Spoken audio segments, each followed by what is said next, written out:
কখনো কখনো কারণে অকারণে কিন্তু বোকা সেজে থাকতে হয়।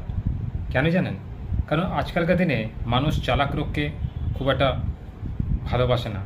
কারণ জানে চালাক লোককে কোনো দিন খারাপ করা যায় না, বা তাকে কোনো দিন পর্যুদস্ত করা যায় না, মানে তাকে কোনো দিন পরাজিত করা যায় না। কারণ সে বুদ্ধিমান, সে সমস্ত বিপদকে কেটে সামনে এগিয়ে যাবে ঠিক। অর্থাৎ সবাইয়ের মুখে উপযুক্ত জবাব দিতে পারবে। কিন্তু একজন বোকা মানুষকে সহজেই বোকা বানানো যায়। তাকে যা বলবে সে তাই শোনে। কিন্তু আপনি চালাক হয়েও বোকা সেজে থাকবেন কেন জানেন? কারণ আপনি যদি কোনো লোকে দুর্বিসন্ধি ধরতে পারেন তবে আপনাকে বোকা সেজে থাকতে হবে, যে আপনি বোকাশোকা, বুদ্ধিমান নয়, আপনি কিছুই বোঝেন না, কিছুই জানেন না। কিন্তু আপনি সব বোঝেন।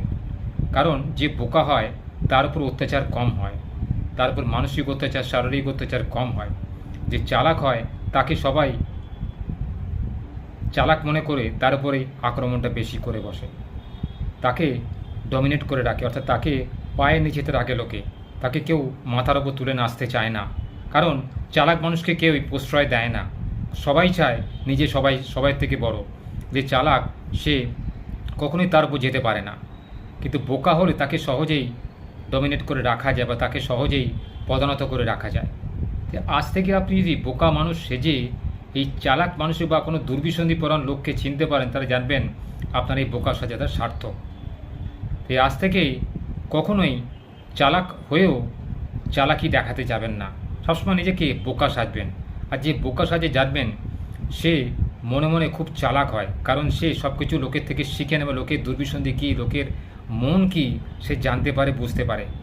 ফলে কি হয়, সে বিপদের আঁচ বুঝে নিজেকে সতর্ক করতে পারে, নিজেকে বাঁচাতে পারে। আর যে চালাক মানুষ হয় সে নিজেকে চালাক মনে করে সেই ফাঁদেতে পা দেয়, তার থেকেও চালাক মানুষ ফাঁদে পা দেয় এবং অবশেষে বিপদে পড়ে থাকে।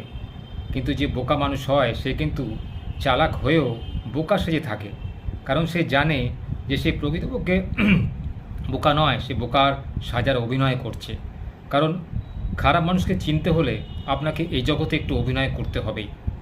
আপনি কারোর ক্ষতি না করে যদি অভিনয়টা করেন, দেখবেন কত মানুষের মুখোশ আপনি খুলে দিতে পারছেন, কত মানুষের প্রকৃত স্বভাব চরিত্র সম্পর্কে আপনি জানতে পারছেন। আজ থেকেই একটু কারণে অকারণে বোকা সাজার চেষ্টা করুন। সবসময় উপযাচক হয়ে কিছু বলতে যাবেন না, সব কিছু শুনবেন বেশি, বলবেন কম। যে ভালো শ্রোতা হয় সে কিন্তু বুদ্ধিমান হয়, আর যে বেশি বকে বা বেশি কথা বলে সে জানবেন বুদ্ধিমান হয় না। সে সব কিছুকেই নিজের মতো করে ভাবতে চায়, নিজেকে বড়, অপরকে ছোট মনে করে।